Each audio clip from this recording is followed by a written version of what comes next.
I think we're live, Lee, and I think you're on. Okay, so you can see what that is. I thought we were coming in with the old countdown, and we were straight in. We wanted to be on time tonight. That's what it was. We wanted to be on time tonight, so we've just come straight in without the opener. So look, Lee, hello and welcome to the Last Word on Spurs.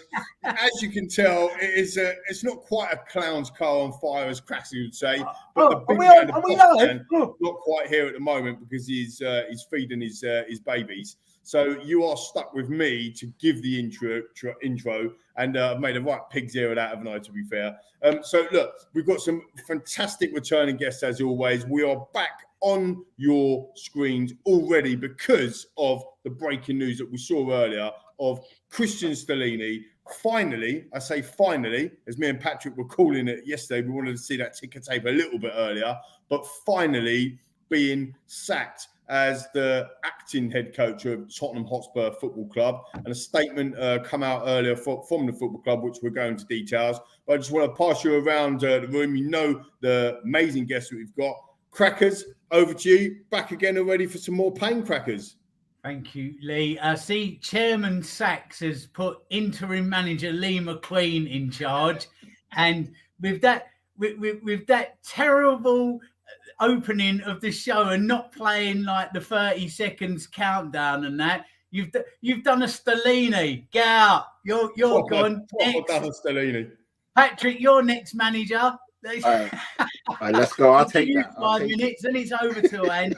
Oh man, evening everybody. I hope you're all well and all good. And I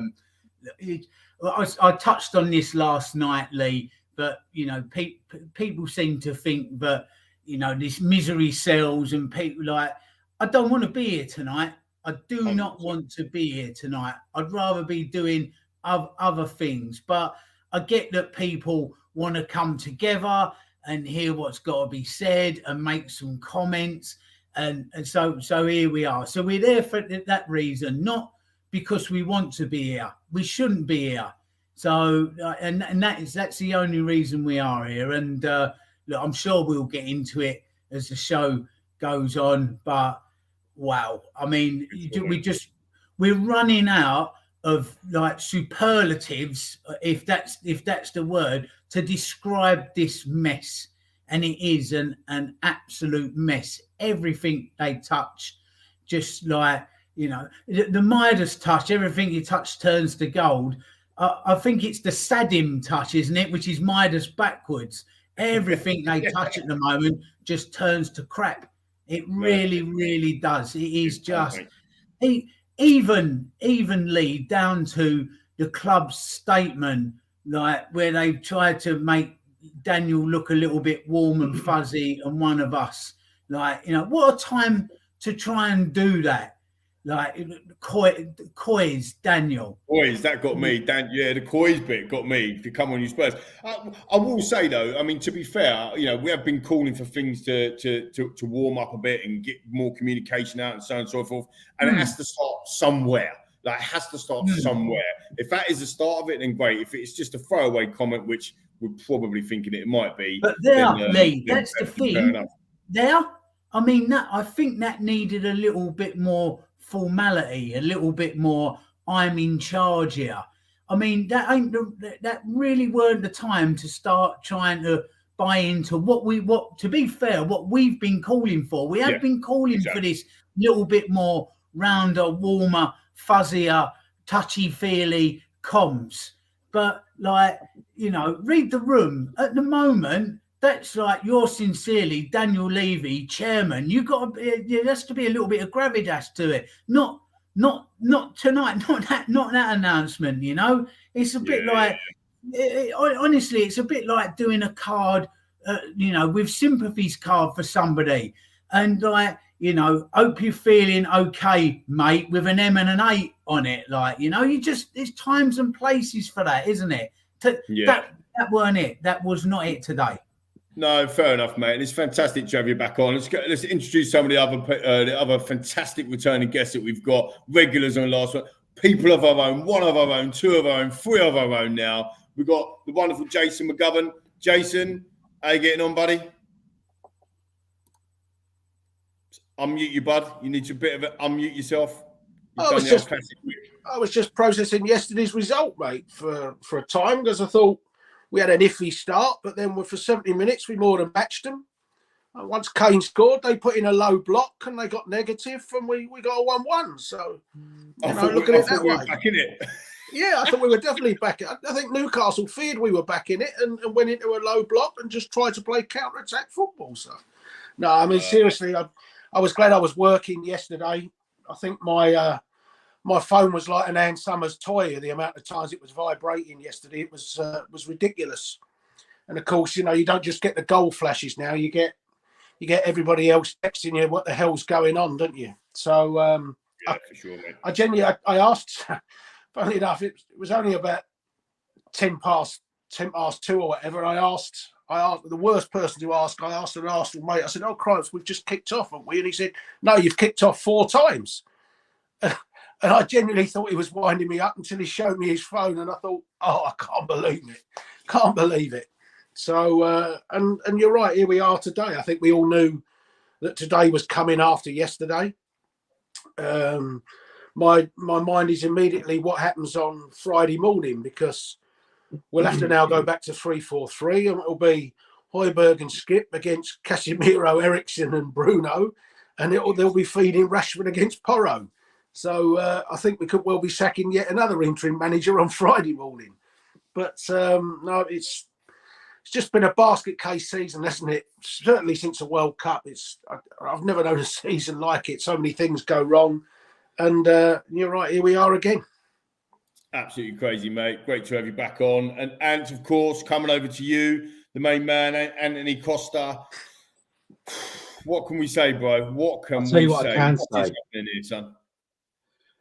Hello and welcome to the Last Word on Spurs. Hope you're keeping very safe and well out there. You can find us on Spotify, iTunes, and all your platforms that you collect your podcasts. Right, enough of that. Where are we, Andy? Bang opposite anything. We're bang opposite your South Stand as we speak, and we're going to be doing a Beavertown live there very, very soon.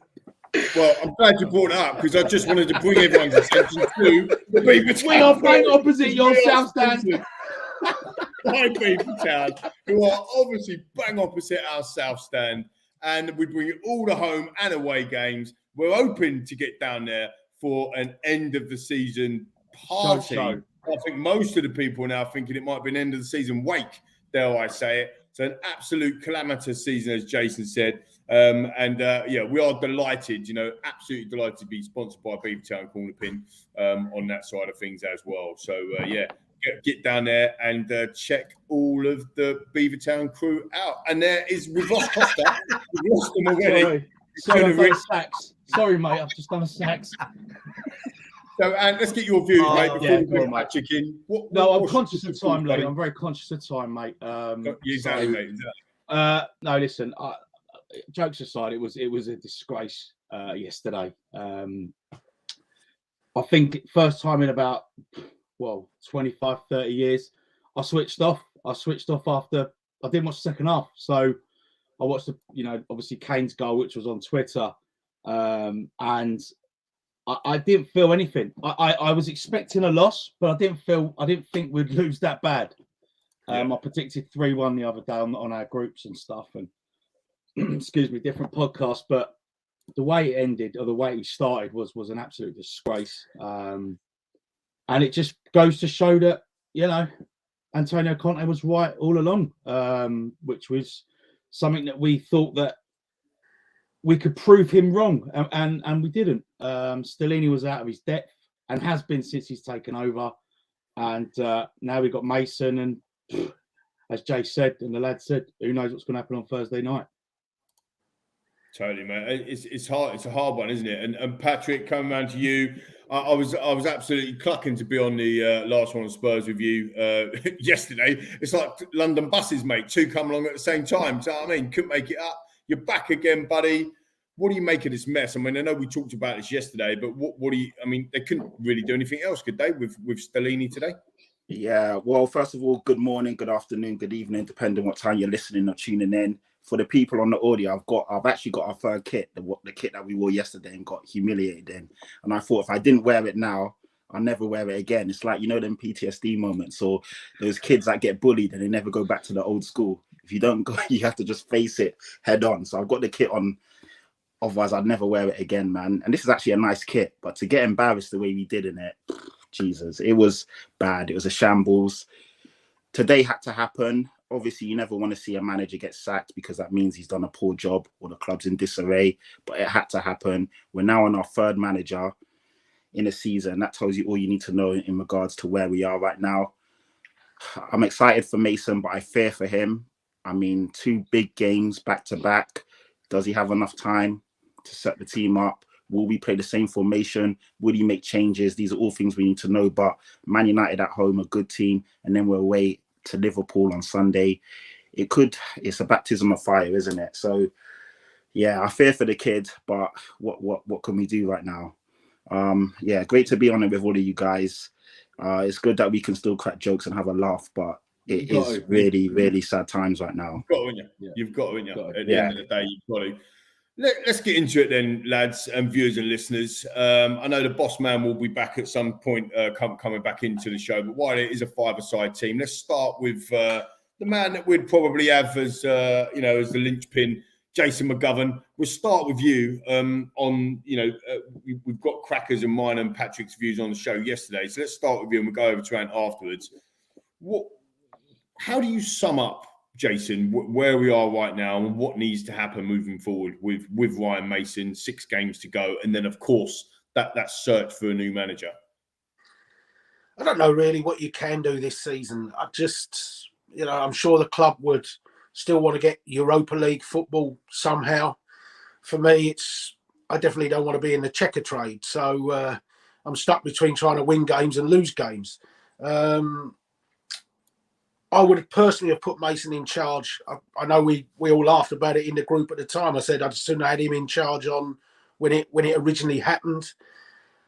I think, in an ideal world, the man who's going to be in charge next season, you'd get him to be in charge now. And if that is Nagelsmann and he's available now, then, you should be absolutely making sure he's in place, by the weekend at the latest. And I don't understand if they genuinely are chasing Nagelsmann, why let him wait until the summer? Because all that does to me is it opens the door for other clubs, which is partly what I think he's waiting for. I don't know what type of thing we'll see Thursday. We're just a mess, aren't we? I mean, none of us were really looking forward to Newcastle. I think we're all dreading Man United, and we're certainly all dreading Anfield. I felt like we wouldn't handle the atmosphere at Newcastle, but I certainly didn't expect 5 in 20 minutes, that's for sure. But I did fear for us if they scored an early goal, and I will do Thursday. I think we've just seen we're so open. I feared the back four. We talked about Porro on the show, didn't we? And I said this guy says on screen now, Jason, cannot play as a right back, and yet we go to a back four and play him as a right back. Unbelievable. Exactly. Anna says on screen now, honestly, I'd rather have you 5 at the back yesterday than the back 4 that had played. So, we couldn't have done any worse, to be fair. You're right. And you did highlight that before. We were talking on the previous show. I think we talked on the WhatsApp group as well. Back 4s, back 5s. We've got about 500 wing backs now, or 200 wing backs we've got. No one's playing as a fullback.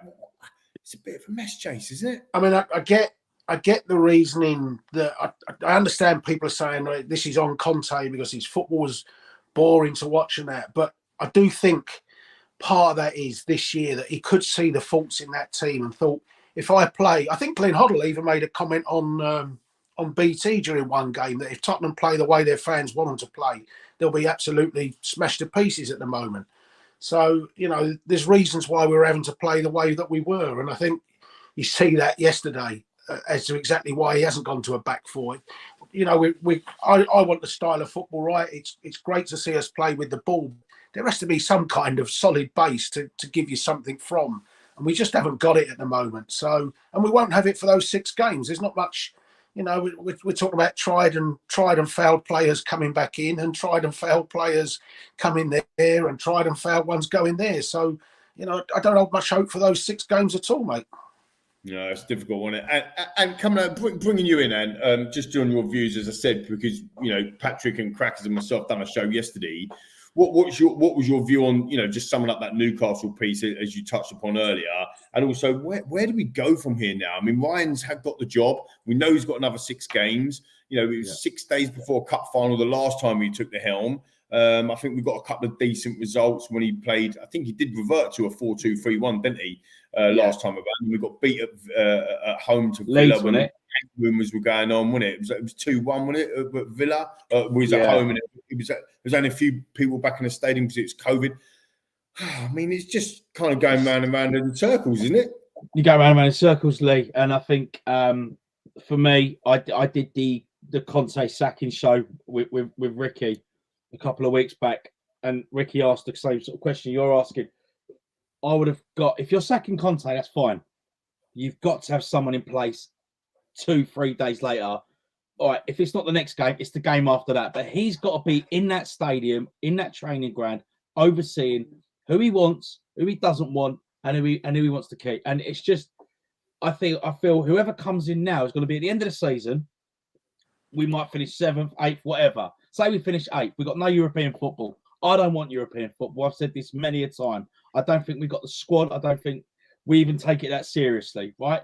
So that aside, if we haven't got European football, then get the manager in now to start looking at the players that he doesn't want. Because if we come May, June, we're playing catch up. Because then you have to start selling the players that he doesn't want. Then we've got to start buying players that he wants. And it's just going to be around and round and round in a circle. And I feel that we're just going to be playing catch up next season, and everyone else is going to be so far ahead of us. Newcastle's, the Villas, the Arsenals, the Liverpools, etc. It's just going to go on and on and on. Yesterday's performance was, as I said when we started talking, was an absolute disgrace. Probably the worst 45 minutes of football I've ever seen. And trust me, Lee and the boys, we lived through the 90s, and it wasn't as bad as that yesterday. No way, not a chance. No, I agree. We had some bad results.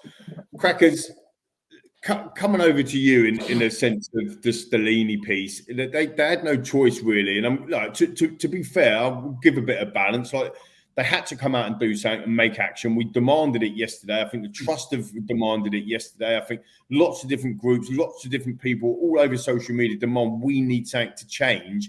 And they did make that change today, in fairness. I would say it probably come 20 hours too late, but nonetheless, they did. Where do we go from here under the Mason piece? I suppose same question, really, Crackers. I mean, what are you expecting now for the next 6 games? Well, it just seems like another patsy for him, doesn't it? It's another human shield. The comms that they put out today with Daniel says that he ultimately takes full responsibility. You know, this is on me, so I'm sacking Cristian Stellini. It just like, you know, that's manager. How many managers is that now, Jason? Is it a Lee? Is it 20 now in Enid's time? I think it's 14 and then some interims on top of that in there as well. So I think probably 17 or so. I mean, it just begs the question. There's one simple question. At what stage is this on you, Daniel Levy and Donna Cullen and the rest of the board? When is it on you? You know, it's just, I just find it baffling that they're not even contemplating stepping aside or just saying that this is out of our remit now. I think what they've done, Lee, is they've built a club that's just too big for them. I think they've built something now that they cannot control, that it's just too big for them. And this is something that I said a long time ago on Talk Sport when the announcement of the stadium delay came along. And I said, I fear that this could become something too big for this club to now and the current board to look after.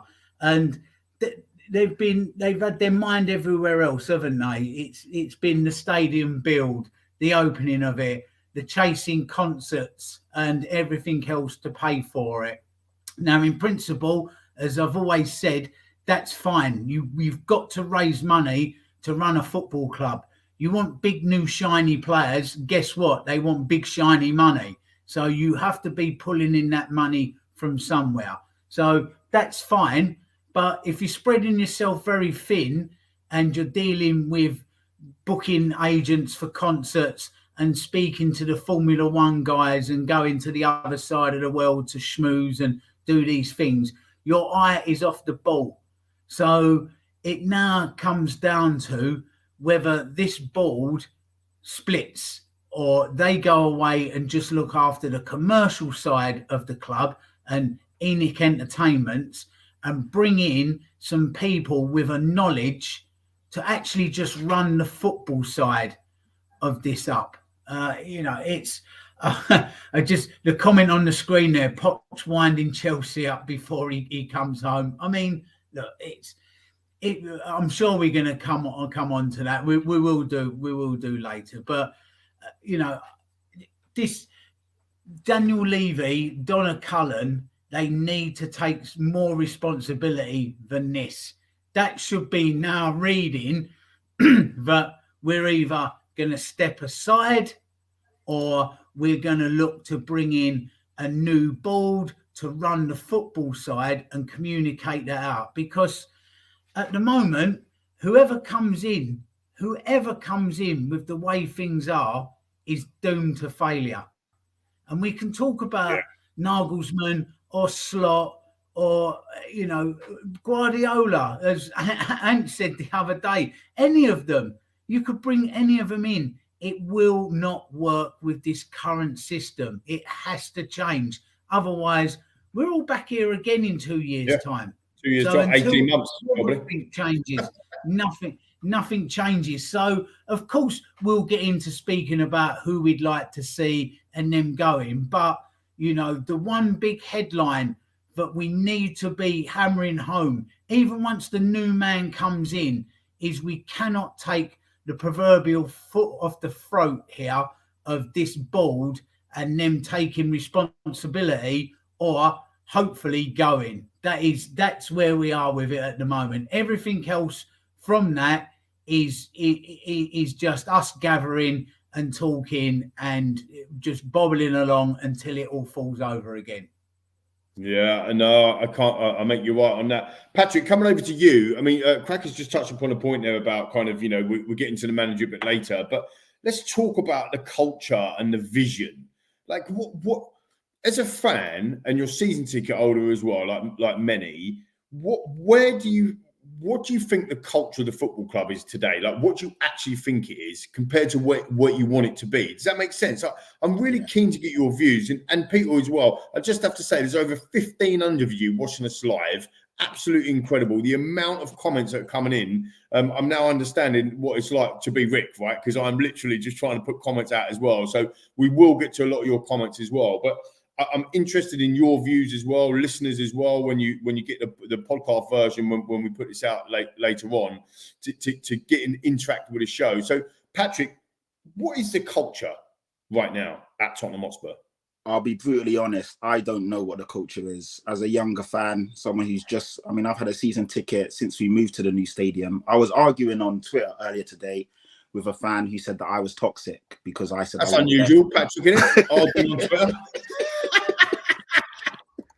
So yeah, I digress. But the point is that he said that I'm toxic because I want better for the club. And, I'm Levy out. I've been Levy out for a long time. He's like, without Levy, we wouldn't be in a new stadium and you wouldn't have a season ticket. So I was like, okay, fair point. But I'm a football fan first. I didn't sign up to follow Debenhams or Tesco's or one of those entities. I signed up to follow a football club. And as a football club, this club's not being ran properly. So when you ask me about the culture, I don't know. We've been through so many different managers who have so many different philosophies. We brought in so many different types of players. I hear people talk about the Tottenham way, but I've never seen... under Pochettino, I would have said we had a culture and a philosophy. We played free-flowing, front pace attacking football. Poch was somebody he seemed to have a real connection with the fans. He had a real connection with players. You saw how players warmly spoke about him, how they warmed to him. He seemed like a father figure to the youngsters. He didn't take no rubbish. When he first came in, he got rid of people like Adebayor, talented players like Bentaleb because they weren't singing off the same hymn sheet. And we had some sort of identity. He annoyed me in cups because sometimes it seemed that he didn't take them that seriously. But he was going for the league and the Champions League. So you kind of had an idea of what he was focused on, the kind of football we wanted to play, swashbuckling wing backs in Danny Rose and obviously Carl Walker, a real solid foundation, great centre backs in Toby and Jan. And then we had a real dynamic and powerful midfield with Dembele and Wanyama. So in that moment, I would say we had a culture. We played a good brand of football, and we looked like we was a team on the up. Even back then, Daniel Levy, you could say he was a good chairman. He wanted the best for the club, didn't take rubbish. When it came to selling players, he drove a hard bargain, and he made sure people stayed away from our players. We kept renewing contracts. Kane signed a mega contract back then. So did Dele Alli. So did Ericsson. So it looked like we was a club that was really building. But now I don't know where we're going. I don't know what culture we have. I don't know about understand the identity. I understand we are a club with a rich history. We used to win a lot of cups. We are a club that, won a lot of trophies back in the day. We were one of the first clubs from England to win European honours. So the history and the culture is rich back then. But since Enoch's been in charge, we've won one trophy, and it's just been catastrophe after catastrophe. So to be fair, I don't know. That's an honest answer, Lee. I don't know where we're going. I don't see any direction. I don't see any leadership. Daniel Levy, even what Cracker said, that statement, when I saw it on Sky Sports News and I saw Daniel, COYS, I thought it was a wind-up, because I was like, when does he ever say that? And why would he say that right now? It's so weird. And it just didn't make any sense. So I don't know. I have no idea where we are right now. And Pat, it's like what Paddy says on the screen now. We don't have a culture and have not had one for a while. The soul has actually been ripped out of this club, and it's very, very difficult to disagree with that, Paddy. As most of our budding viewers will see, and for our listeners on audio, we have a new person joining the panel tonight. Not new as in never been here. He is one of our own as well. It is the original Hartman. Darren, how you getting on, buddy? I'm alive, gentlemen. Just about. Yes. Just about. Yes, alive. Mate, bringing you in just straight over to you. I mean, thanks ever so much for joining us, mate. It's really, really appreciated. I couldn't let you guys suffer alone. Let's all suffer together. Yeah, I mean, mate, we need some suffering. What is going on? Like, what's your thoughts on, firstly, the Newcastle, because obviously we haven't seen you, and then secondly, what's happened today and where we go from here, buddy? Yeah, Newcastle was shambolic. It was shambolic. It was embarrassing, and we all got hurt by that. And it was, no one turned up. No one wanted to be there. It was a mess right from top to bottom. Formation, tactics, players, the way they played. It was a joke. And you know what? I took the opportunity to not watch the whole game. I was like, I'm not doing it to myself. I'm going to go and enjoy the rest of my afternoon. And that's what I went and did. And I had a lovely one. Then I watched all the highlights as we do, and we break it all down because we can't help ourselves. We have to punish ourselves. So I did it again. But it's bad. It's bad. However, what happened today, Ricky Sachs will laugh about this because he messaged me obviously about today. And I said, I don't see a sacking happening because suddenly Levy's got to dip his hand in his pocket and pay someone out. And suddenly I'm like, oh, he's hearing what we're saying. He's starting to understand. As we all said, why did he use COYS? Who knows? Why? Whoever the PR team said that would be a good idea. No, it wasn't. That was ridiculous. I think right now, the way I look at Tottenham, it's like going shopping right now. We are in a crisis. Everyone got cost of living, everyone's struggling. You know, when you're looking at the back for that broken down, mashed up tin, because you want to get a discount, that's where we're shopping. It's like, that's what Levy's looking for, a bargain. Don't look for a bargain. Spend your actual money and get the deal done. Sachs, I just spoke and he's in the building. Get your hand in your pocket, get a vision out there and go and do it properly. I think it's an embarrassment to us as fans. It's an embarrassment to us as a club. The way in which we're being managed, the way we're being looked after, everyone is laughing at us, and rightly so, because this is a joke. If someone gave me this as a script, I would turn it down and say this isn't believable because this is a joke. Yeah. Right now, it needs to get fixed. The fact that we have Mason, he's a lovely guy. We all love Mace. But he shouldn't be managing us right now. And you know what? Anyone who spoke when Conte was off sick and said, who should be our manager? Just remember some of you, I'll dig out those tweets if you want me to, people who were calling for the number 2 to be the number 1. Be careful what you wish for. I'm going to say that right now. Be careful of the next manager we call for, because that is what our next issue is going to be. Who's next? I don't know. Dal? Yes, my friend. Yeah, how you doing, mate? Hello, Ann. Hello, bro. Should we, Rick, we've just started, mate. Do you want to do the intro? I don't know. Do you want to do it or should we carry on? Absolutely. He's in the building. He's in the building.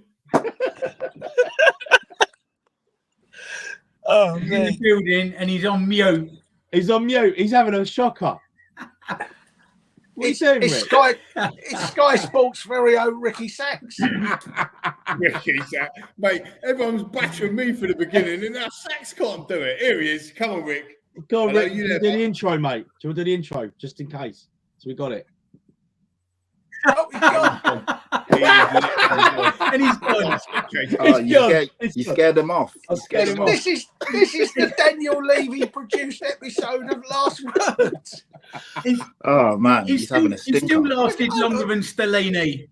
We can't be giving Daniel Levy pelters for running a crap show when we're producing this. I'll tell you what, this is unbelievable trying to get hold of this show. I tell you. Yeah, there he is. I was like, massive thank you for that opening unbelievable half an hour of passion. If only our team had as much passion as these boys of Last Word on Spurs, we would be all right, quite honestly. Honestly, I know there's so much to cover during this show. I think Macca, Crackers, Patrick, Costa, Jace and Dal just arrived and has covered so much already. But we have to just very quickly just go back to the very, very start of the brink of this show, of course, where we see Daniel Levy making his second managerial change in less than a month after confirming that it's an unacceptable defeat to Newcastle United. And I don't believe you had a chance yet to read Daniel's statement in full. We had that chance yet? We had the opportunity? No, we've done all that.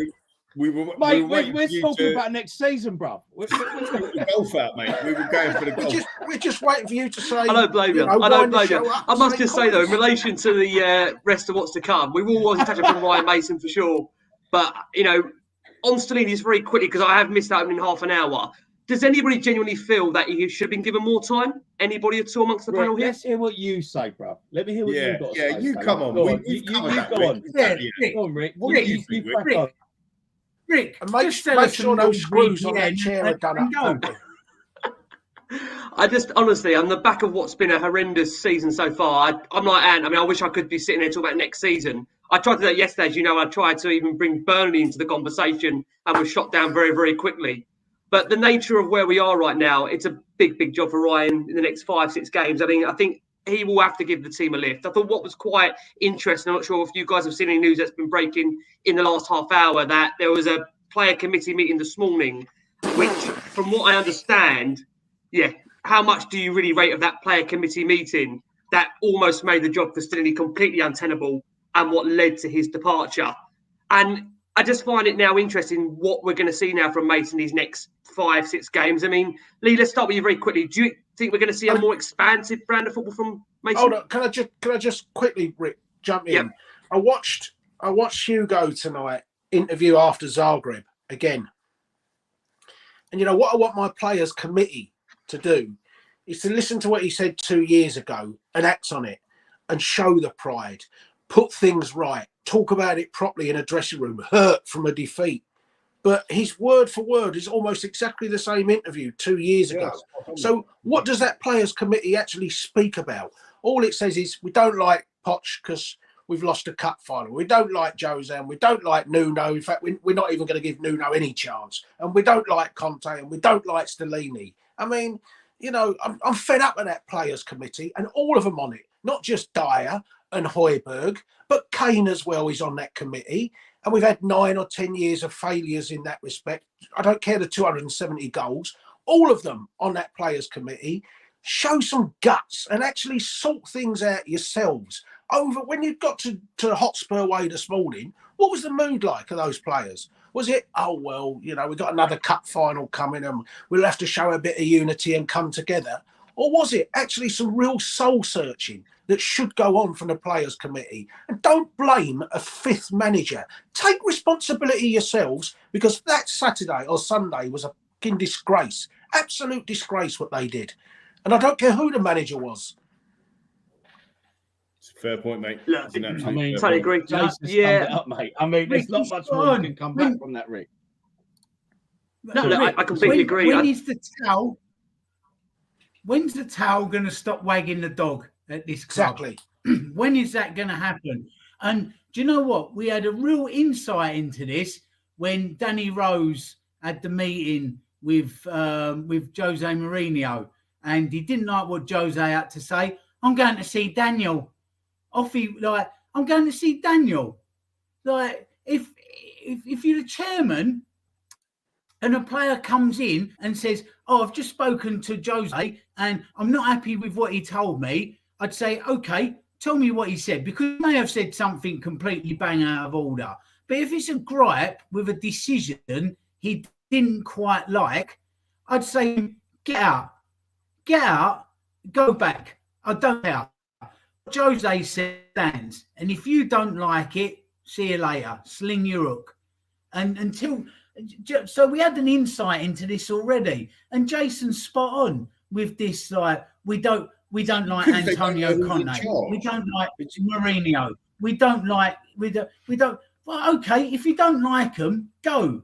And that includes Harry Kane and everybody down. If you don't like it, go. Because until the towel stops wagging the dog, we're in the madhouse. We're absolutely in the madhouse. And Daniel Levy needs to put a lead on that dog, to quote, put a lead on her Turkish before she gets bitten, to quote Bricktop from Snatch.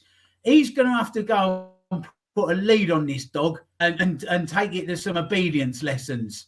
And that is every one of those players on a players committee. A committee,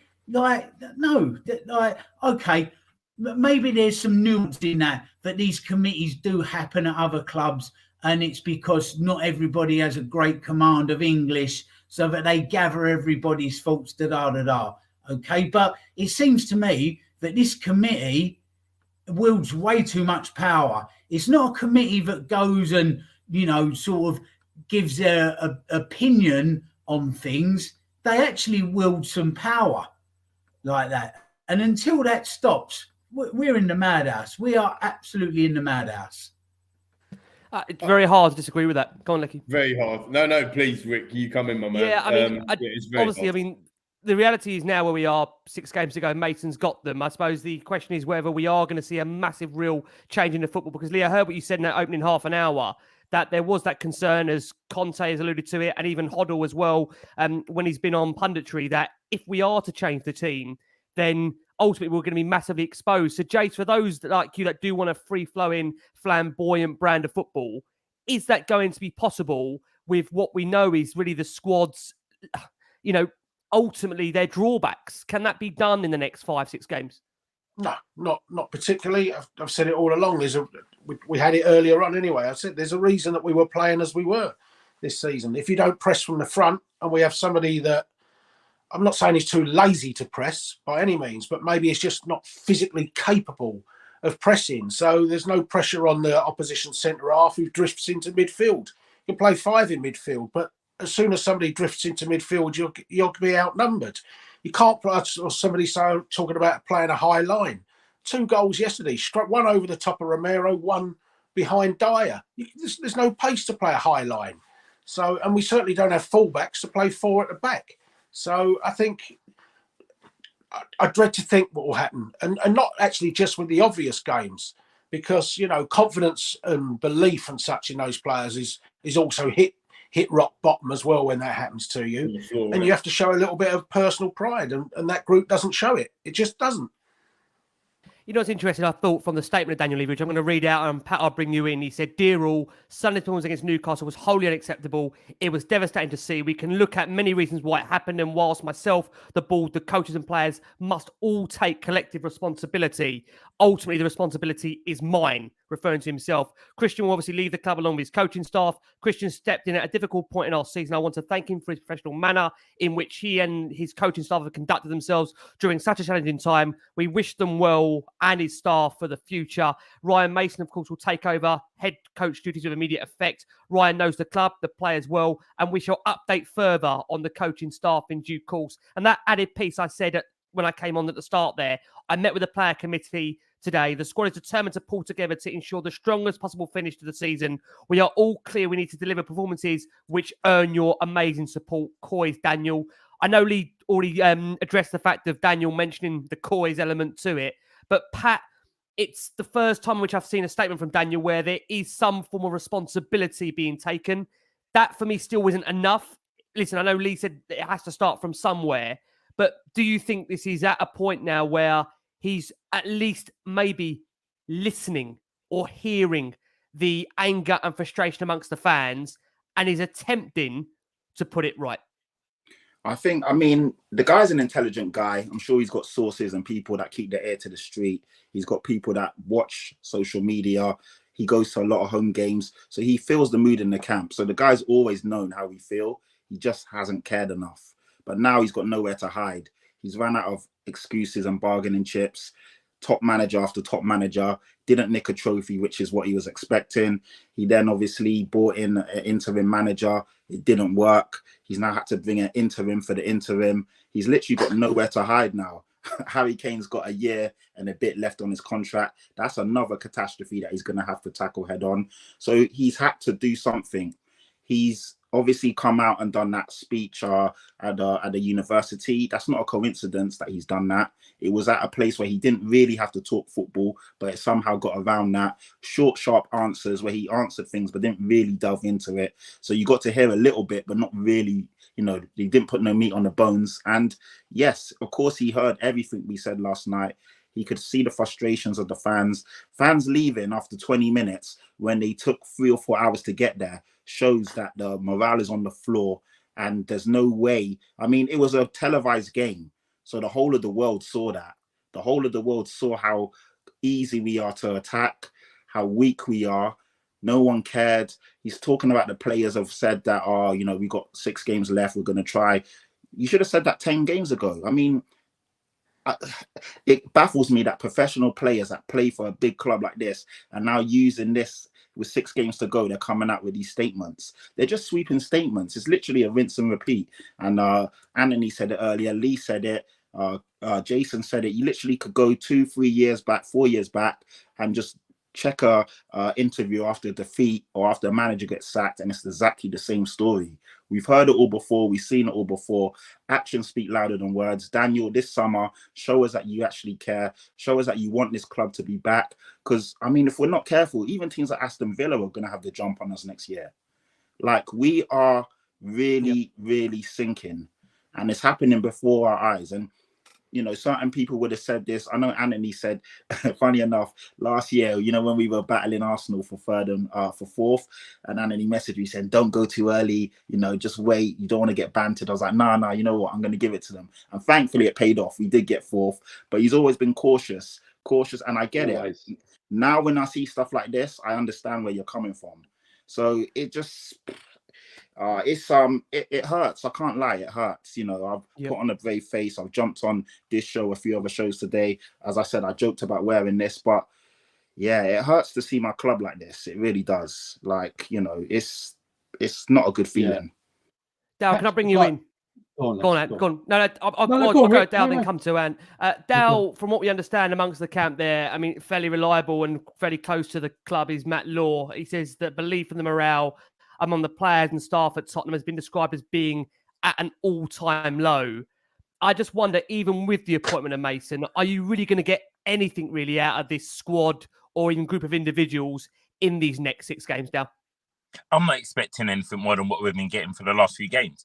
All it will be is it'll be more fun around the camp because they'll be all with their mates. Mason's one of the boys. They'll have a laugh. It'll be a bit of a jolly. And they'll smile as they come out. We'll get the training ground pictures that will look happy in Larry. And it'll be silly. It's, to be fair, as we all know, you look at our squad, there's not much of a formation change that can happen. There's nothing dramatic. Mason is not a wizard in terms of his managerial skills, that he's going to come with some new idea and reinvent the wheel. It's not going to happen. And I think it's purely damage limitation right now. And he's making that committee happy.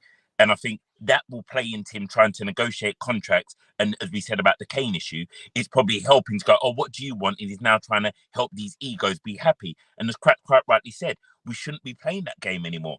Levy's got the system all wrong. If the players have got this much power, the likes of Kane will just wind down his contract and walk. That's what he'll do because he's not an idiot. He'll get the Premiership the record. We know he's going to get that next season, and then he'll walk away from us into the sunset and get a contract wherever he wants. And the setup's all wrong. And I think that's why it's embarrassing right now, because we know the next 6 games, it's going to be a comedy farce because we've got 2 huge games next. And in theory, we could be sacking Mason. Like, if we play the game that Levy's playing right now, Mason could be on the chopping board in 2 games. If not, what are we doing again? And I think right now, all of us are saying the bigger question I'm looking at is, right now, what is the culture and what is the message that we're putting out to anyone who wants to come and manage this club? Because right now we should be selling ourselves to people, and the weekend was not a good showcase for anyone. And if I was thinking about managing Spurs before the weekend, my price has gone up. Yesterday's price is not today's price. I am now far more expensive. You've got to give me a lot more to come into that mess because the value of our side went down at the weekend beyond belief. And I think that's where Levy had to make a decision because his pocket got hurt at the weekend.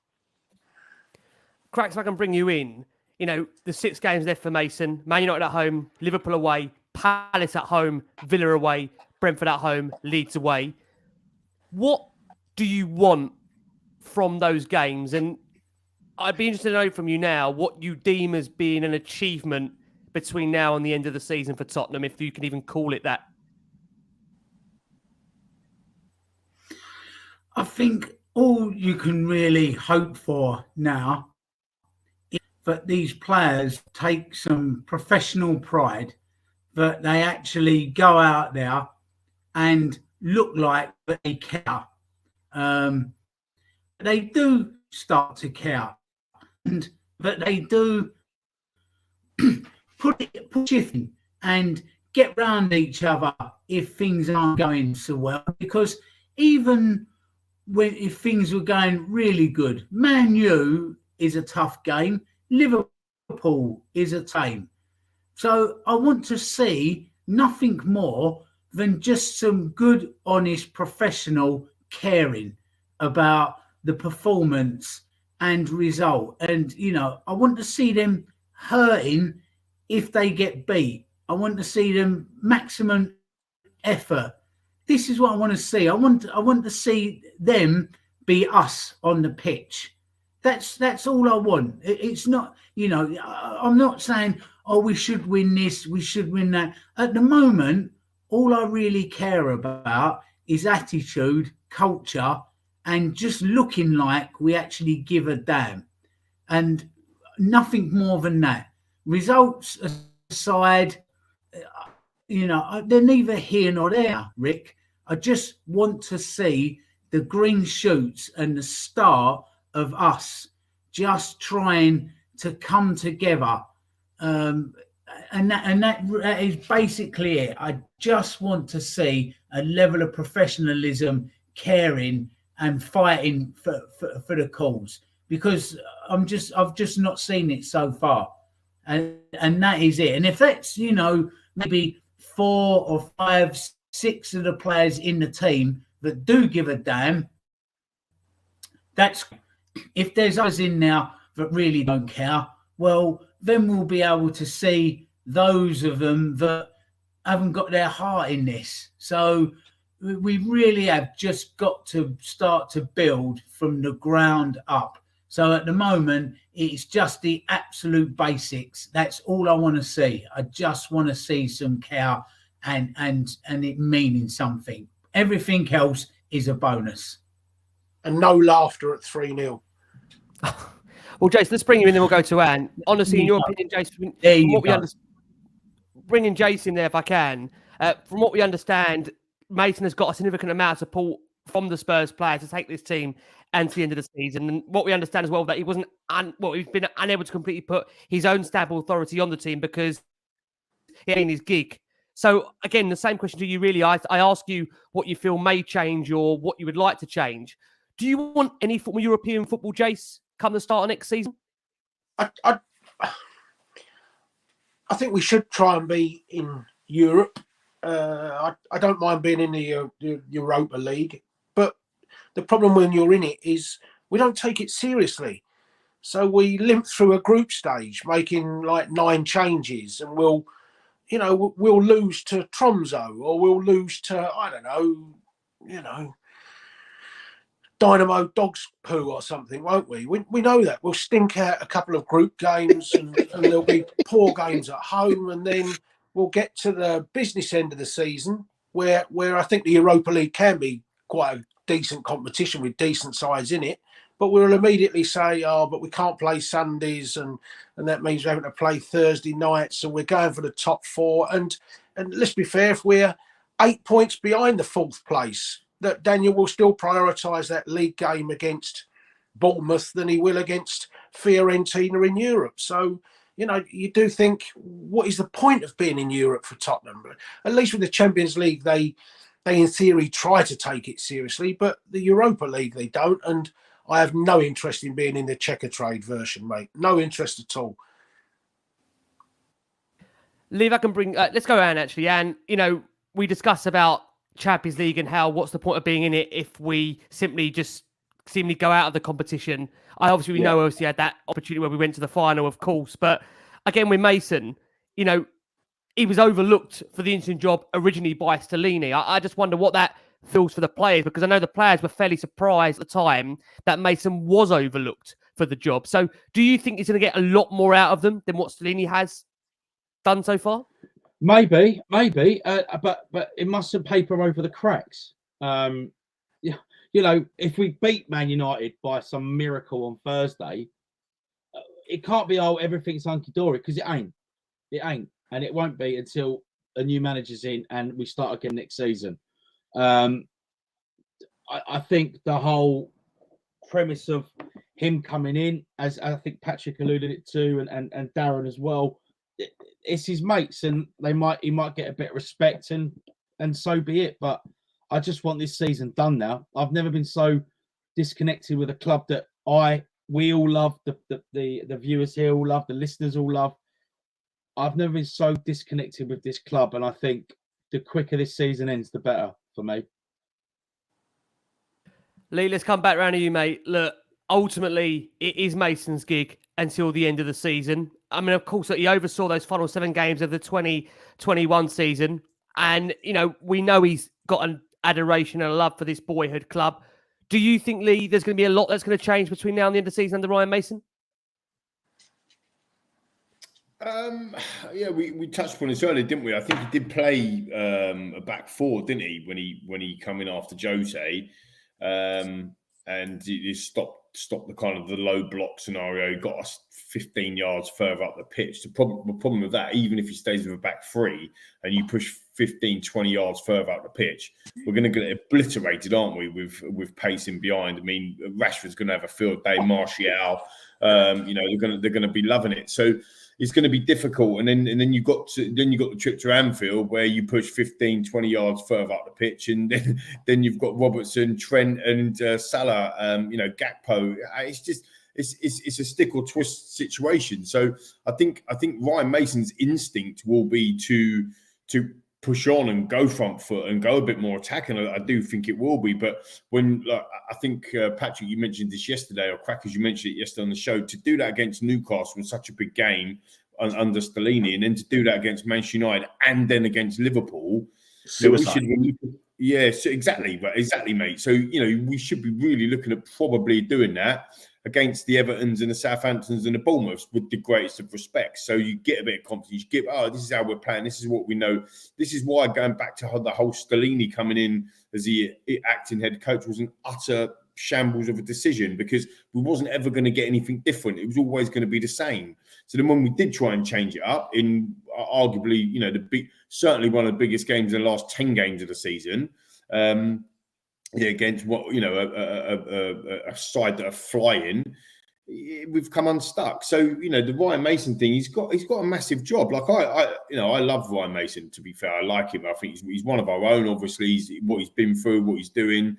But this takes this job is absolutely massive.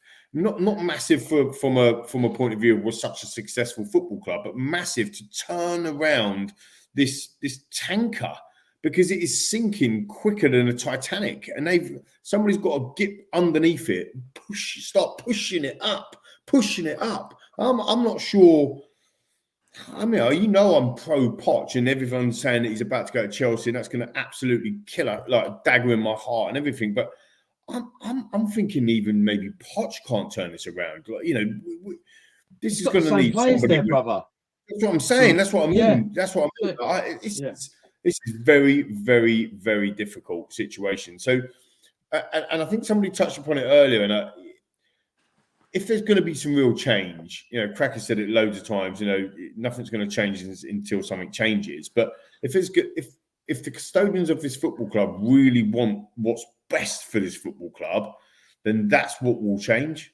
And they need to come out and either say, we've made mistakes and this is where we're going and this is what we want to do, or sorry, we can't do this anymore and therefore we're going to pass the baton to somebody else and the club's up for sale, or we're going to restructure the board. Because I think it is very complicated. It's very easy to get passionate and emotional about the board, about what they do.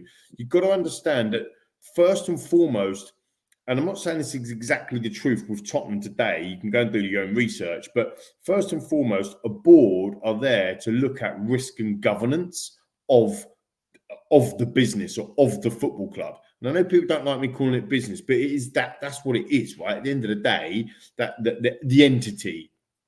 And the issue that we've got is that we don't really know what the core objective is of the board. And that's what causes a lot of the friction. Do you see what I'm saying, lads, viewers and listeners? This is what causes a lot of the stuff, because we're sitting there saying we want trophies, or we want front foot football, we want to win, and we want to do this. And we are right to say that, because that's what we want and that's what we need at this club. And that's the heart of Tottenham Hotspur.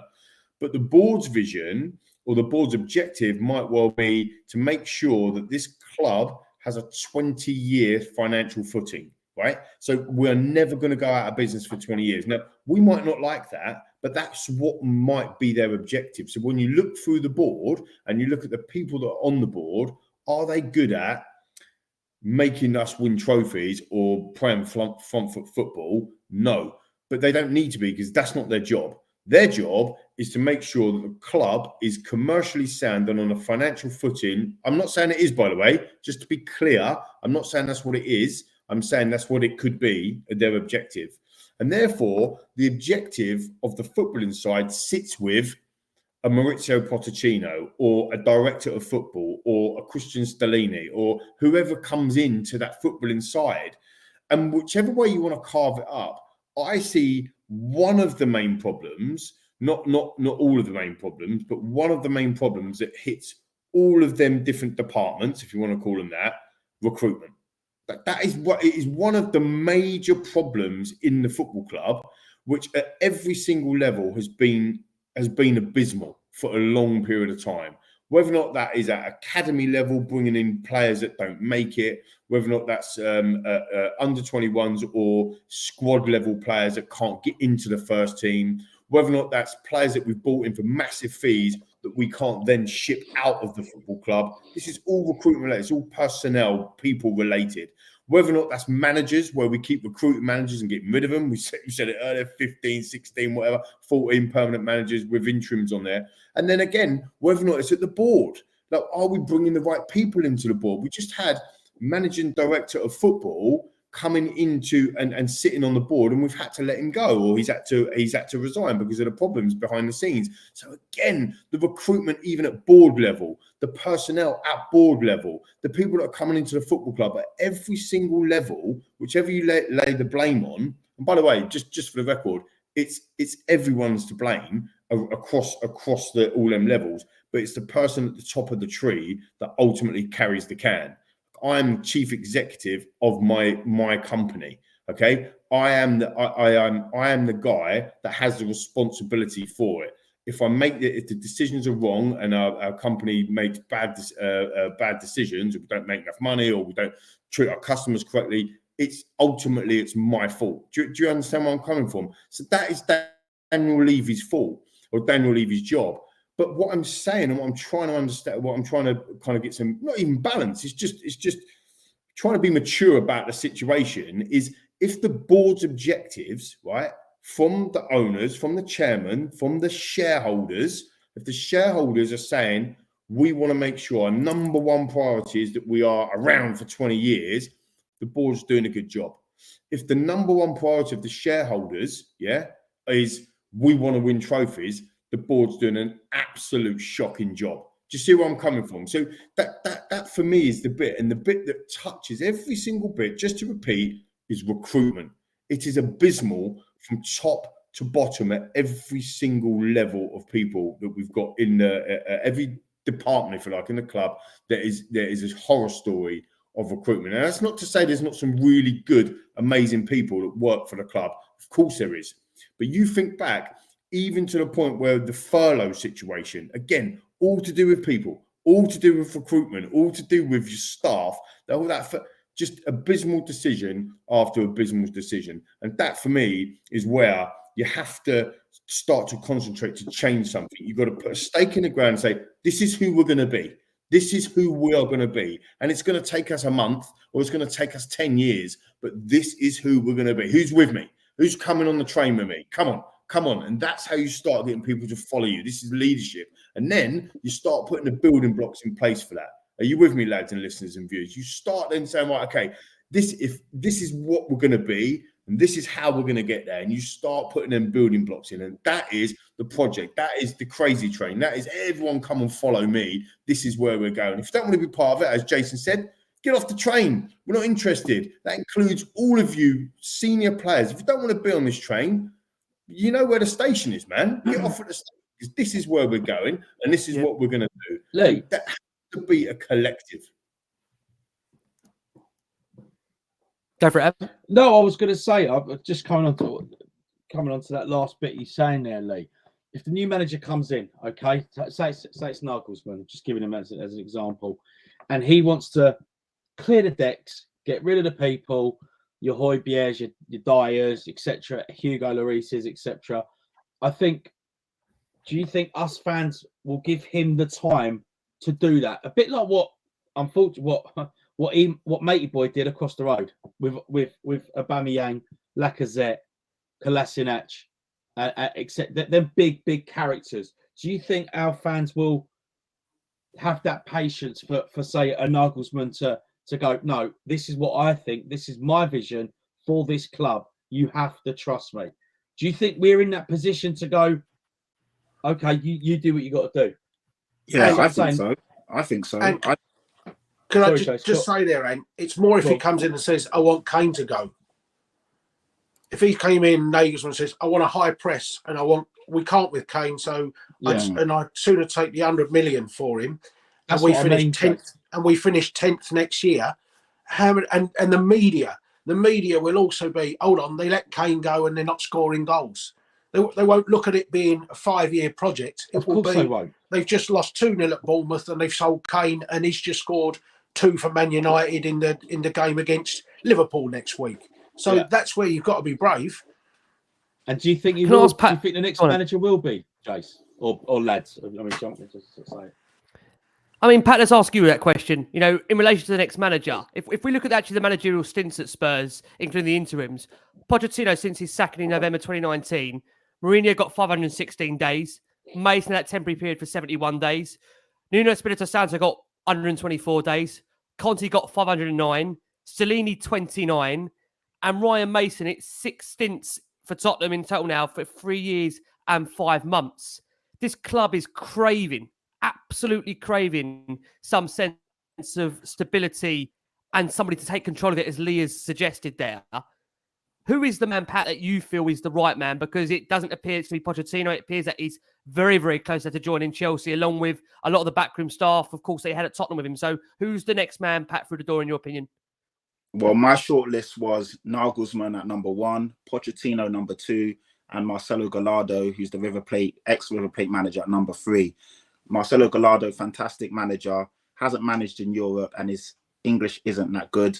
But Pochettino's English was sketchy when he was at Southampton. And obviously, if you remember, when he first came in, he had a translator literally after every game. When he moved to Tottenham, even, his English wasn't that good, but it got better. Pochettino seems to be off the card. So for me, it has to be Nagelsmann. But like Antony said, it's a really good point. If Nagelsmann looked at the situation and said, Harry Kane doesn't look like he wants to commit, Harry Kane doesn't look like his long-term future is here, let's take the punt and get the money for him now and reinvest. Will the fans believe in him? And obviously see him through those sticky patches, because when a new manager comes in, even if he has the best team and everything's going right, there will be a rocky road where we lose 2 or 3, lose a game where we shouldn't, maybe catch a hammer in against a good team, and then the fans really have to get behind him. And will they do that? I think where we are right now, most of the fan base would probably do that, because we've seen it didn't work with Conte. It didn't work with Jose. We all know we need a rebuild. Every fan, if they're being honest, knows that we need to freshen things up.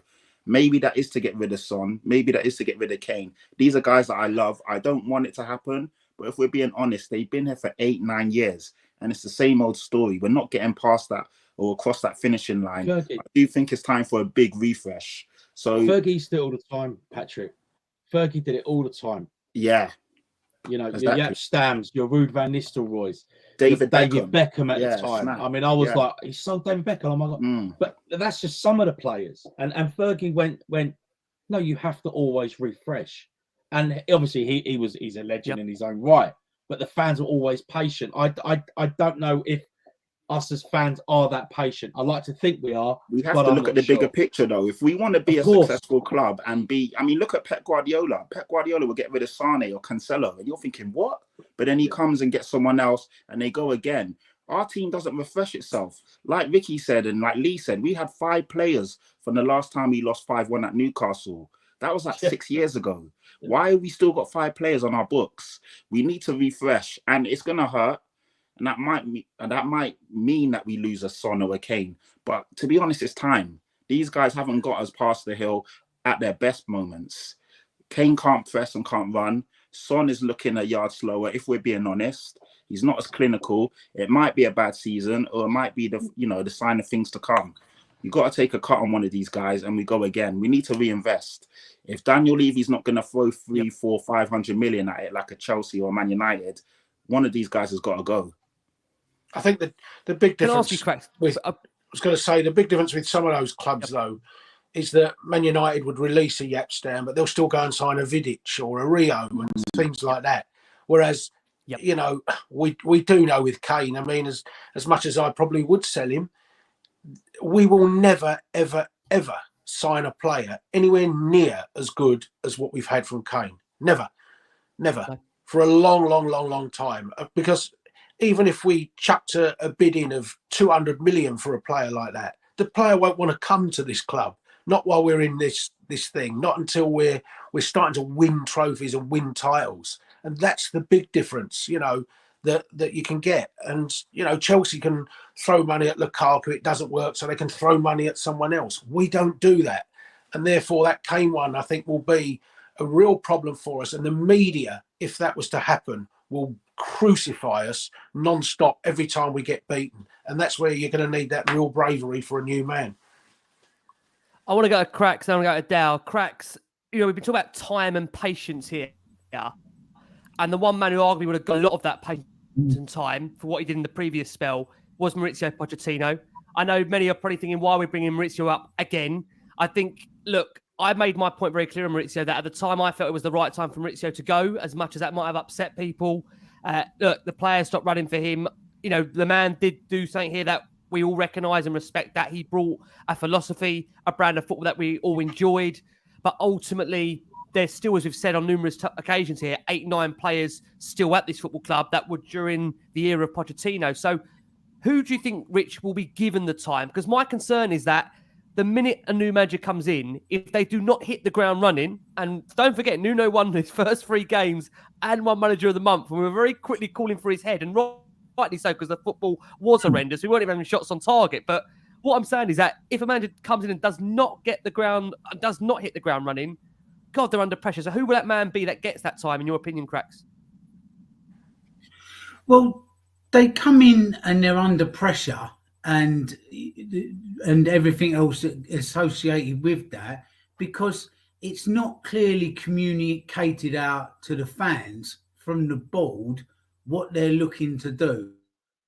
So if we do go for a project manager, for want of a better phrase, I don't really like that phrase, but it's the one that fits, then it's on Daniel Levy to actually come off of state TV, being interviewed, come away from, you know, people that are asking, football business questions, and then come out and sit down with a Dan Kilpatrick, or sit down with an Ali Gold, or go over to 5 Live or Talk Sport and speak to the people, speak to the fans, and say, we have taken on manager X, whoever that is.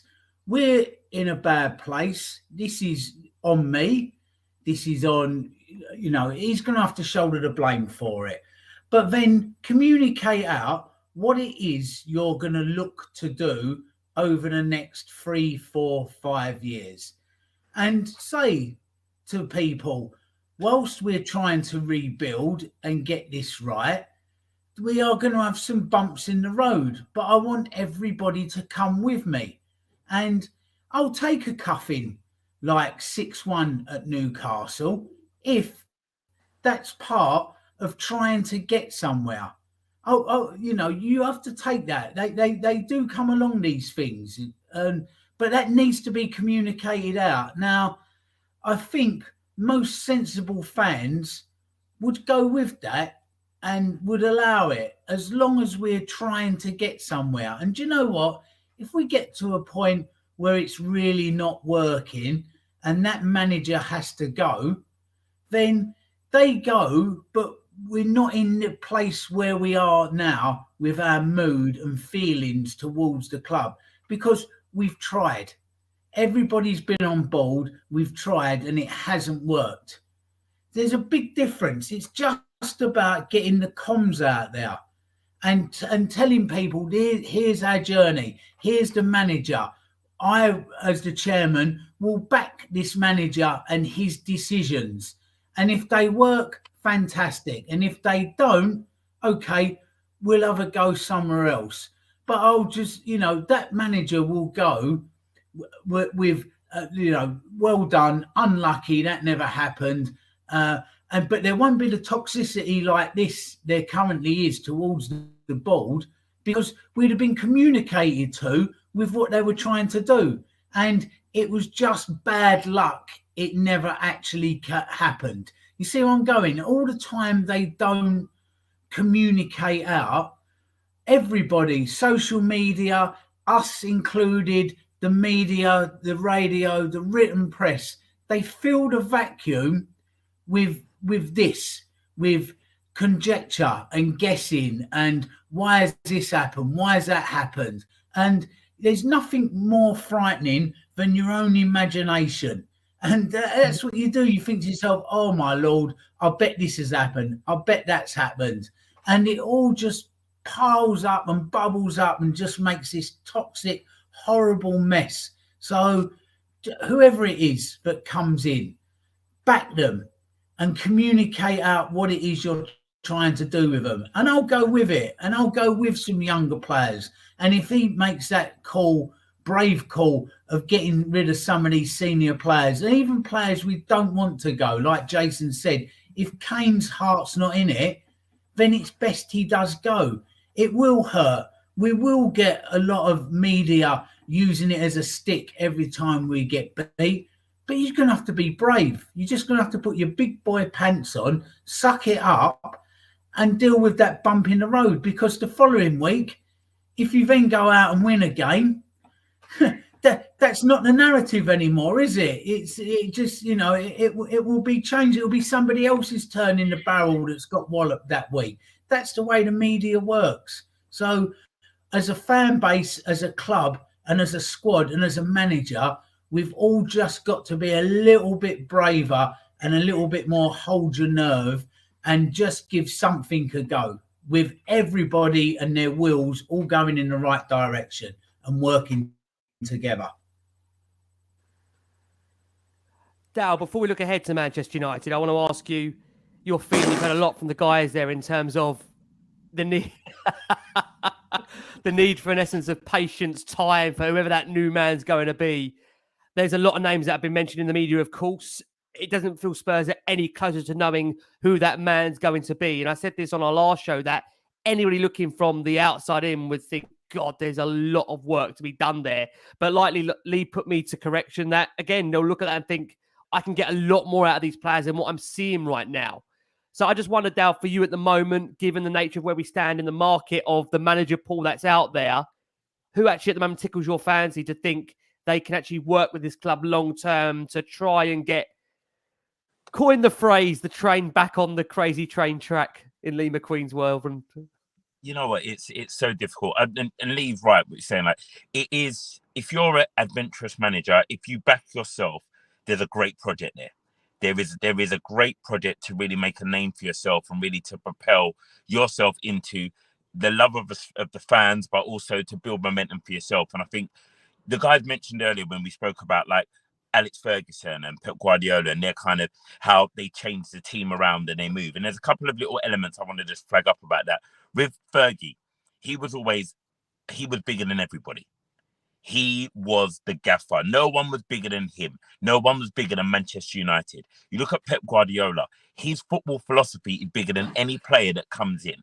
And that's what he builds on. If they're not fitting, he gets them out, he improves. But they're winning all the time.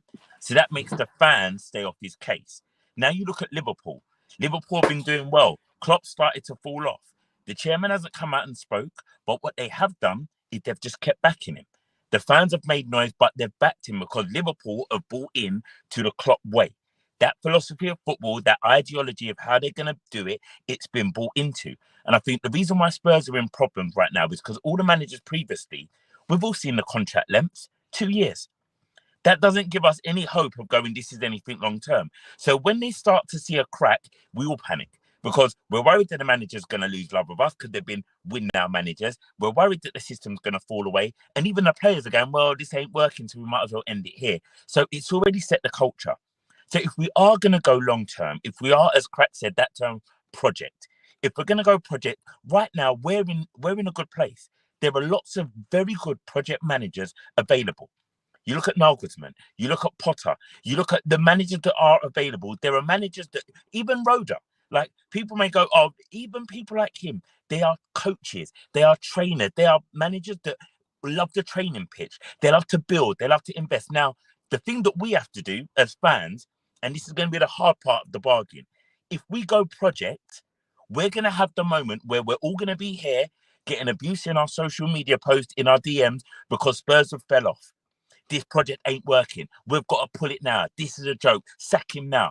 And we could do what our neighbours did. Remember what they went through when we laughed at them and they were falling away and the project didn't look like it was working. But you have to see through that period. And that's when, as a club, as a unit, we have to see the bigger picture. But that starts with our chairman. That starts with our board. If they ain't got a Scooby-Doo what the vision is, we're never going to have a Scooby-Doo what the vision is. And that's where the problem is. The vision is not known by them, so it's never going to be known by us. If I had to pick a manager, I would go Nagelsmann or I would go Potter, because they're two managers that roll up their sleeves and want to coach and want to develop and want to build a style of play and a brand of football. And that's where I would be looking. But guess what, guys? I don't have that kind of power. The power I have is to love the team and to support them through thick and thin and to be here going through the madness. So hopefully what we're all saying here, because we're all speaking the same language, hopefully it lands somewhere and we can get a philosophy for this beautiful club and we can move forward on a football way, because business is great, but the football is shambolic. Let's build that and let's give a manager a real go at it, because our club deserves to start winning. Oh, well said. That was beautiful, man. That was beautiful. Exactly, Dal. But the thing is, stop it. Coming to what Darren's saying, there's no right or wrong answer for a manager or a coach. A lot of, you know, Darren thinks Potter, Jace might think Nagelsmann, Crackers might think Company, Patrick might think Roger. You know, there's no right or wrong. But if it's a manager that's going to come in, we have to see the vision of where this club needs to be in 5, 6, 7 years' time. And that, for me, is what it's about. Forget the win-now managers. It hasn't worked, and it will never, ever work. You know, a lot of people saying Enrique. Yeah, Enrique, great. But he had the best three forwards in the world with Suarez, Neymar, and Messi. You're going to come here. It's not...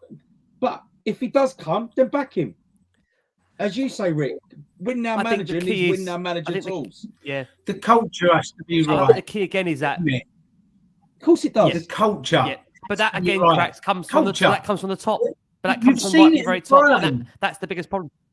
Of course it does. And as Well, we've seen as it we at Brighton. Potter's gone.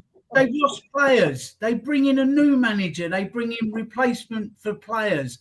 But the crazy train, to quote a great man on this show, carries on and doesn't come off the rails, does it? You know, you lose a couple of players here, you bring the right two in. You lose your manager, you bring the right one in because the culture's set. You just build a bubble of culture and just integrate into that.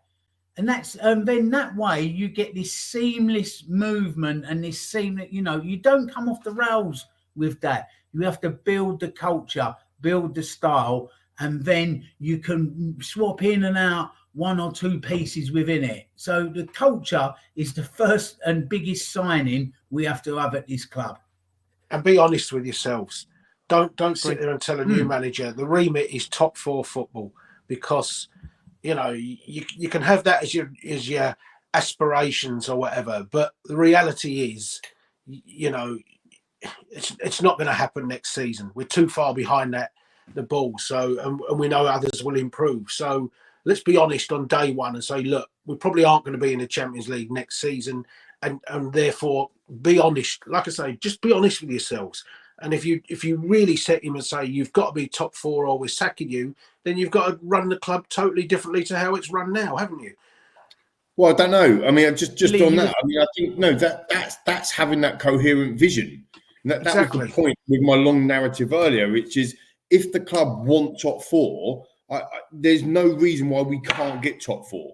But you have to plan to get top 4. That means I'm not interested in Europe right today. I'm not interested in your checker trade, Europe checker trade. I'm not interested in domestic cups, which is what it feels like. I don't mind getting knocked out against Nottingham Forest or Sheffield United, respectively. You know, that's why the fans are angry or disappointed or frustrated, because that's what it feels like the vision is. Just get top 4, just get Champions League football. They don't really want to be in a competition. We just want the money. That's what it feels like. So the point I was making earlier, and just to finish off on your point, Jace, is that we just need to know what the vision is, the culture is. That's why we keep coming back to the same thing, because they don't know. They don't know. And if they do, can you just tell us? Because it's quite easy. Just come out and do a statement. This is what our vision is. They can't, if the vision is top 4 only to get the Champions League money, they can't say that, can they? Because they know that it would go absolute mad, but it's going mad anyway. So the fact of the matter is, if the culture was changed and they said, right, in the 70s and 80s, essentially Spurs were, and beginning of the 90s, Spurs were a cup team. We're going to win cups. If that's our new philosophy, great. So then we know where we stand. So we're finished 7th, 8th, 9th in the league, but we'll win a League Cup and we'll win an FA Cup every season. But I'm not saying that's what we want. What I'm saying is, that's got to be the vision and the building blocks. The Spurs fans and the fan base want to win trophies, want to see be successful. We've been so eroded from anything for the last 5 years that we're now just going, do you know what? We just want to see good football. Like, we're not even bothered about it. The trophy's been parked, because actually now we just want to see good football all of a sudden. It's like, play a couple of good games, score some goals. Oh, that was a nice goal. Yeah, we still finished 5th or 6th. You know, so you've got to build it back up again. That's the point. It's like, you can achieve anything you want to achieve if you have the right vision and the right plan. And there's nothing wrong with coming out and saying, we're going to win the Premier League in 5 years. There's nothing wrong with saying that. If we don't win it, at least we gave it a go. Isn't our motto, to dare is to do? And we don't even say it. It's embarrassing to say anything like that. But you can do it if you put a plan together. You absolutely can. It's how you become elite, and it's how we built the stadium. It's exactly how we built the stadium. We didn't build the stadium because we just, thought, oh, yeah, it's a good idea. Let's put something shiny there. We had plans and building regulations and planning in the making. What did you say the other day? 17 years of planning in the making. I want to see a blueprint for our football club in the next 5 years on the footballing side. What's it going to be? There's no point giving a manager a 2-year contract, as Darren said earlier. What's the point? If you've got a 5-year plan, you've got a manager on a 2-year contract. It's just mind-blowingly frustrating. I totally agree. Look, let's turn our attention to Man United, of course, to come on Thursday. Pat, I'm interested to know from you what you feel that atmosphere is going to be like in that stadium in comparison to what it may have been had Cristian Stellini still been in charge. Are you expecting a huge difference given Ryan Mason is now in the hot seat? You know what? Like Lee said, we like Ryan Mason. He's one of our own. He's a young manager. We're going to give him a chance. So I think the atmosphere will be a bit better than it would have been if Stellini was in charge. But if we go a goal or two down very early, it will get toxic, regardless of who's in charge. So Ryan Mason, we're going to give him a chance. He's a young kid. He's not a kid, but you know what I mean. In managerial terms, he's a kid. And we want the best for our club, and we want to see good flowing football. I think the formation will be the first thing, whether the fans get behind him. Who starts in the wing-back roles or full-back roles? Will Ben Davies come back in? He's meant to be fit. They were saying Emerson Royale's close to returning. So it'll be interesting to see who he lines up as the full-backs. But I feel, you know, Man United, we never have a good time there, regardless of what team we put out. Even in our best of times, it was a fixture we struggled with. I don't know why, but certain fixtures we've always seemed to, almost like it's like a bogey side or a bogey team or a bogey fixture.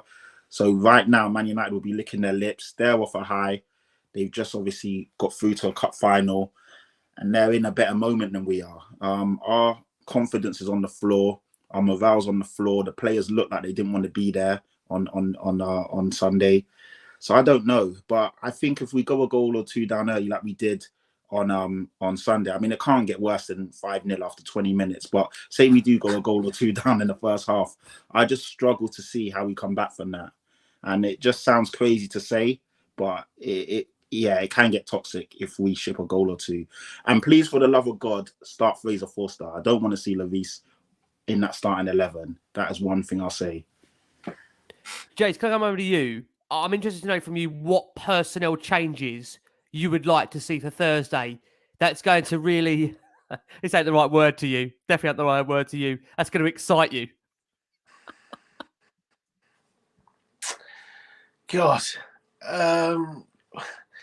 what personnel changes? It's more a case of Daniel Levy.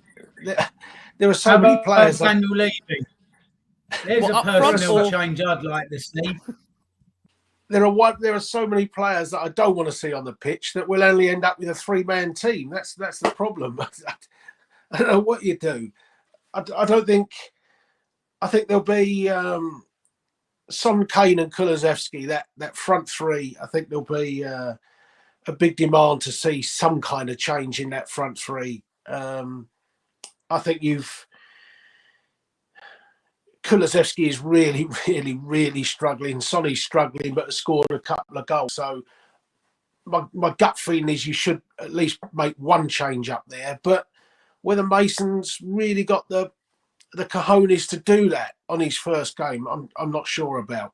So I think it will be Dyer, Romero, maybe Davis will be back fit, and then it'll be Perisic and Porro because that's what it is, and it'll be Skip and Højbjerg because that's what it is. It's, you know, you can't bring Bentancur in, can you? I'd like Papa Sarr to have a game because I felt for him the other day. It's a little bit harsh on him being the one that got hauled off. I'd sooner see Papa Sarr play than Højbjerg play for something. But, you know, I don't really see that many changes, Rick. I honestly don't. And my fear is we're outnumbered in midfield. We don't press at the front.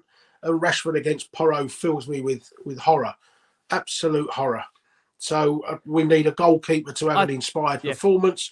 We need VAR to go our way, and we need them to be wasteful in their finishing. We need them to finish like Richarlison does. That's a low give me a blow. prediction. I'll go Pat's. I should have got Pat's prediction here. What are you going for prediction-wise, Jace, for Thursday? What are you going for? I'll go 3-1 to Man United. But I feel Pat, it could get ugly. Prediction? Yeah, I would say the same. 3-1 to Man United. I don't see us winning this game, unfortunately. Now, I want to say you can only go up, follow up on a high here on the back of those predictions.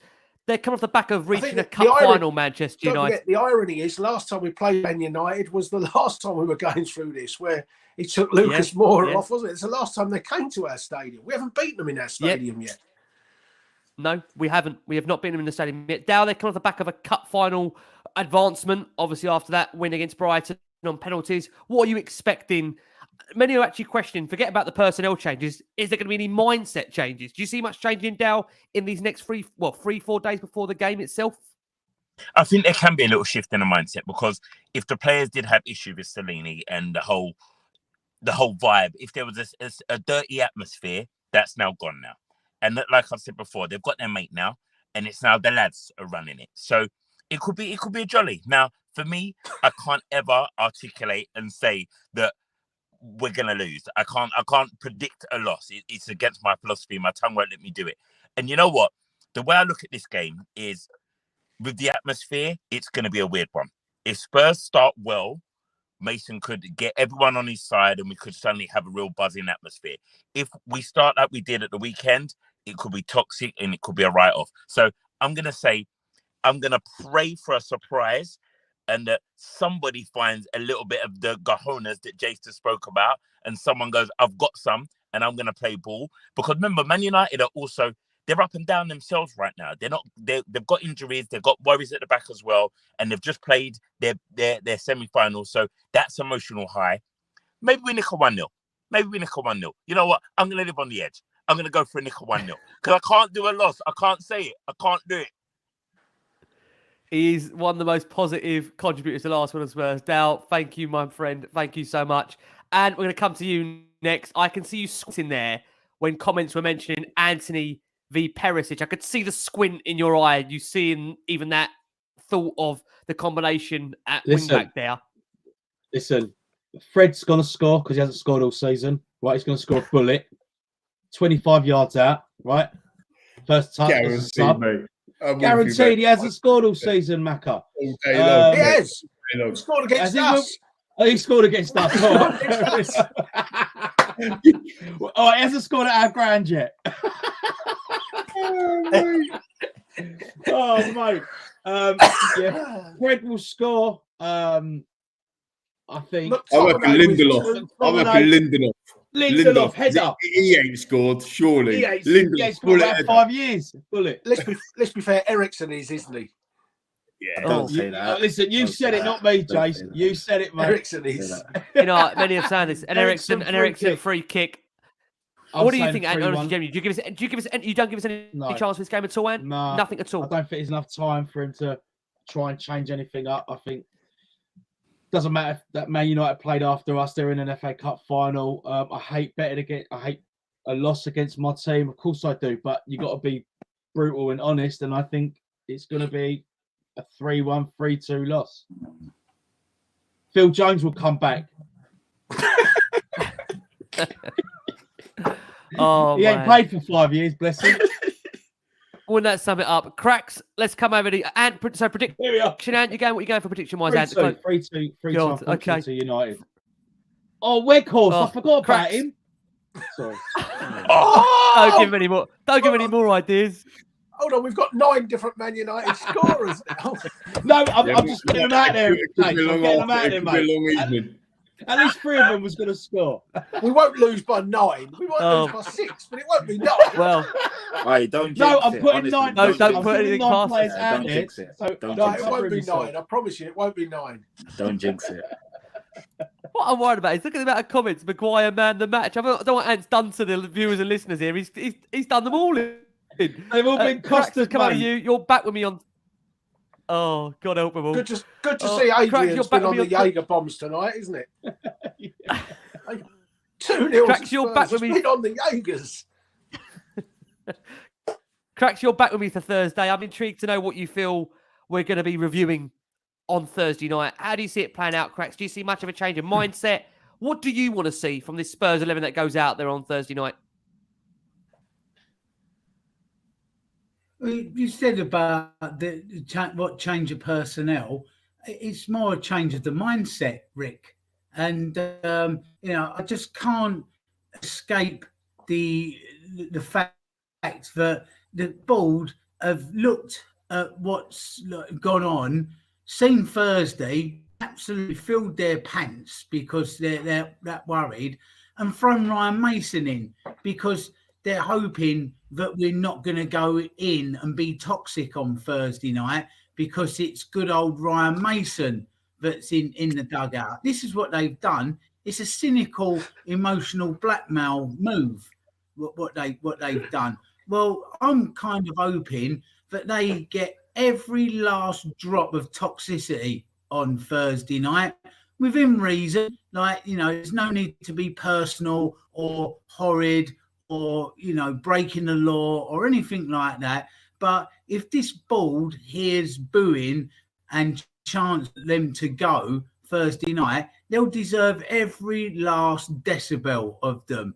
That's what I'm hoping for Thursday night, that they get told exactly what a mess that they're making of this club at the moment. And it really is an awful move to bring in Ryan Mason and do what they've done. But, with regards to who plays, Rick, why don't they ask the players committee? Why don't Daniel pop down to the players committee and ask them if it's okay, if they wouldn't mind kindly turning up Thursday night, and ask them to pick the team? So result-wise, 3-0 Tottenham. Now, that's just a sort of stupid, mad thing that happens with this football club, isn't it? We'll go out there and just win it 3-0. You watch. I bet you we win Thursday night. I bet you we win Thursday night. You watch. You watch. You know what's funny with United though? United have had some odd results, haven't they? When you look at United's results, they've had some real odd ones. I think they did advance to the cup quarterfinals and then got smashed by Liverpool. Macca, let's end the crazy train with yourself. Oh, when you labelled it that, Lee, 5-6 years ago, you can't really have told me you predicted this to come. You can't have done. Great, man. Look, you can't have done. No, probably not. But I mean, I think that. The show's been crazy tonight, because when you watch it back, Rick, you'll notice that I didn't press the correct button, so we didn't get a countdown in. So you're gonna discipline me in the morning, boss. No, I agree with everything. It's been a fantastic show. It's the thing is, it's such a serious situation that's going on, but you have to laugh about it. Otherwise, it just it's not the be all and end all of life, is it? Do you know what I mean? Tottenham Hotspur Football Club, and for some of us, it's a lot more. It's a lot more heartbreaking than others, right? Do you know what I mean? It's like what you said yesterday. Yeah, it's like it should be an escapism, and it kind of isn't. But the game on Thursday. I mean, I'm not going. I'm not going to sell my ticket or whatever on the exchange. I'm just going to leave it as it is. And that's my little thing to myself. I appreciate lots of people. I'm not wearing any Spurs gear at all anymore at the moment. Yeah, nice one, Mario. He should do as well. Ultimately, we take full responsibility for my mistake. But look, I mean, I think that you can't predict it. I agree with Crackers. It's absolutely batty, isn't it? Like, it could be anything. You know what I mean? It could be a 3-0 win. We could lose. I predicted a loss at Newcastle, which is probably the first time I think ever. Like, I'm like the Hartman, man. I can never say it, but I did, and I fear. I fear for Thursday as well, mate. So, at the end of the day, I have to say before the show finishes, I'm absolutely flabbergasted, and actually, I'm upset and disappointed that the club has not spoken to Maurizio, and he is literally going to turn up at Chelsea Football Club. I mean, if you think about a player going to another club, or a player going to Arsenal, like Sol Campbell, and Poch going to Chelsea isn't as bad as that. Of course it isn't. The man's got to work and all that sort of stuff. But this is the guy that's given us all their memories, and now we're going to see him in the blue of Chelsea, and he's going to win tank with him. He's going to go there and he's going to do the business, and it's going to stick the knife in even more. And it could have been so avoided. So yeah, I just want to mention that, because I'm gutted. But look, roll it on, mate. He's gone. If that's where he's going, let's go and get somebody that really loves his football club to put us back on the map. What I don't understand is why we're looking for Pochettino 2.0 when we have Pochettino version 1 sitting there with his flip-flops on. Because it's Tottenham Hotspur. We don't do normal things. We don't do logical things. We're our second interim manager of the season. Is that not nuts? We've done 2 sacking shows, And we're only in April. It's like, what's more to come on this show? I'm loving Justin here on screen. Love your show. 30-year-old Spurs fan heading over from Australia. Bless you, Justin, for my first game at the new stadium. Well, look, mate, hopefully, for all of our sakes, not only just yours, hopefully you get a good game against Palace, mate. But hopefully the doom and gloom would have lifted by then with Mason in charge. Can I just say, just to close this, a massive thank you to our viewers and loyal listeners that have been with us for the best part of 4, 5, 6 hours the last few nights. Bless you all. Thank you so much for all your incredible support. I want to say a massive thank you to each and every one of these wonderful human beings that you see on your screen that have always given up so much of their time for Last Word on Spurs to offer what you lovely people call it, therapy. And quite honestly, like I say, the show does not happen without you wonderful viewers and listeners and without these wonderful guests that you see on your screen week after week that give up all their free time to come and talk all things Tottenham. Despite what's going on in all their personal lives, they still find the time for Last Word on Spurs. Bless you all. Really appreciate it. As you guys always know that I tell them personally. Look, we will go on. We will be moving forward. Tottenham Hotspur Thursday night. Who knows what's to come? But I want to say a massive thank you from Ant. Ant, thank you so much, bud. Really appreciate it and love having you back on. It's all right, Rick. Good to see you and the boys. And let's hope we have a nice little performance on Thursday. Bless you, mate. I heard you didn't have a chance to do my intro, which is disappointing. We'll make sure you do the next one. Jace, thank you so much, bud. Really appreciate it, pal. Oh, we did it, mate. Jason still can't find that mute button. I watched it at the start. He lost it. He's lost it at the end. That sums it up. Say, thank you, Jason. Boys. And Thursday nights are going to be the new nights for football anyway, aren't they? So might as well enjoy them. Crackers, and get ready. It's Paco de Ferreira, Channel 5 catch up just after Big Brother. You know the drill. I'll be in touch. Yeah, can't wait, Rick. Cheers, mate. Yeah, Lee and Jason, Darren, and everyone get the best shows. Me and Crackers get Paco de Ferreira. Yeah, cheers. You might get a chance to the Macarena in there if you get a chance. The way it's going this season, I don't know where it's going to put us. Pat, been an absolute pleasure having you on Last Word on Spurs these last couple of months. We know it's going to be a more of a regular thing. So, Pat, thank you so much for your time. I really appreciate it. Keep fighting the good fight for us, please. Yeah, of course. And it's a pleasure being on there. Shout out to all my new followers. Because of you guys, my follow count's gone crazy, which is fantastic. So it's great to interact with all the new Spurs fans that are following me now. And man, I predicted a loss, but I hope we win. I'm usually a positive Spurs fan, but I'm also realistic. And right now we are going through a turbulent time, but I do think things will get better. So just keep the faith, Spurs fans. That's all I'll say. Absolutely. Dal, you look like you're in the location that I should be in after this show. I'm going straight to the doghouse after this twice in a week, and God knows. People ask me why I'm late. 2 children under 2.5. That's why I'm late. God knows what I've got coming my way in these next hours or so. I think I might be busy back on duty. But Dal, thank you so much, bud. Always having you on Last Word on Spurs. You're back with us very, very soon. I am indeed. Always a pleasure. Therapy. Love you, Spurs fans. And woo! Let's keep enjoying the circus. What a circus. What a circus. Cracks, you are with me Thursday night. We're not sure what we're going to get, but it always will be some form of controversy, craziness of Tottenham. Thank you so much for again, mate, your time you've given up for these shows these last few weeks. I bet you these Legends nights coming up, they'll be inundated with people telling you, can't believe you did that one. How did you do it? Thank you so much for the therapy. Thank you, bud. Rick, Crackers, and coming round to you, I know it's 11:30 on a Thursday night, but when that 4th goal went in against Spurs, scored by Dynamo Cheeky, how did you feel? That's going to be us next season, is it? Yeah, 11:30, midnight, talking about concert time, Crackers. It's 3 a.m. Concert time. You haven't said that tonight, Rick. Everybody in Australia and New Zealand's loving it. I mean, it's tea time for them. Me and Ant are going to be doing shows like just getting our flakes ready, aren't we? So, there you go. Just a little something to close on Thursday night. Look, I've said to people, we need to get out there and we need to start trying to force some change. And, however protest looks to email in the club, if you want to go and protest, want to go and boo, do that. If you want to stay, do that. But please be respectful of anybody that's not quite there yet, that does want to go along. that's taking some kids along to a game or flying in from Australia. You know, it's not on to be like screaming at them people that they're not doing what you're doing with any protest. So you're going to get nobody on board with your protest if you're doing that. People will get to their breaking points naturally.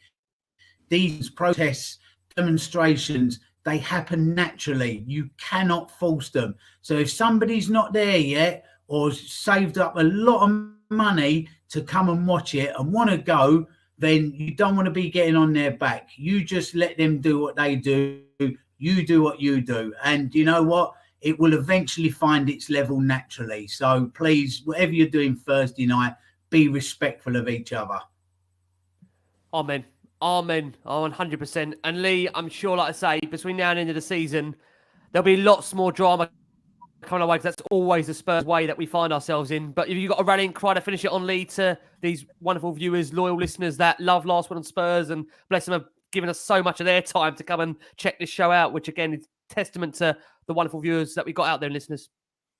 No, I love it. Yeah, like massive love to all of you guys and girls. No rallying cry really from me. That other than look, you know, I think that we need to do something different, and hopefully the Daniel and the board are listening and they're starting to change. And if they're not, then maybe it's time for them to change themselves. But you know, that is a. It's going to take a long time to turn that tanker around, like I said earlier, right? That is a slow burn. It's not going to happen this Thursday, is it? So, you know, this Thursday, what can you hope for? You just hope that we don't embarrass ourselves again, because let's be honest about it, it was utterly embarrassing the other day. And I expect a reaction. From them players committee or no players committee.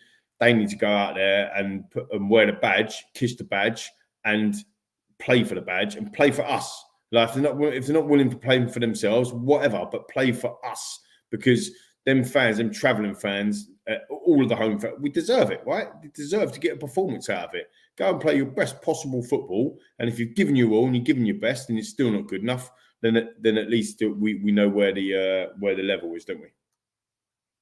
Absolutely. Look, that's the right way to close it. Again, from Antony, Costa, Jason McGovern, Patrick Tyrant, the Heartman, Darren Hartman, Richard Cracknell, Lee McQueen. They're going to be back on your screens very, very soon. But from all of us here, guys, please keep safe, take care, and as always, keep the faith. We're back with you on Thursday night for instant reaction to Tottenham Hotspur against United. And as always, come on, you Spurs.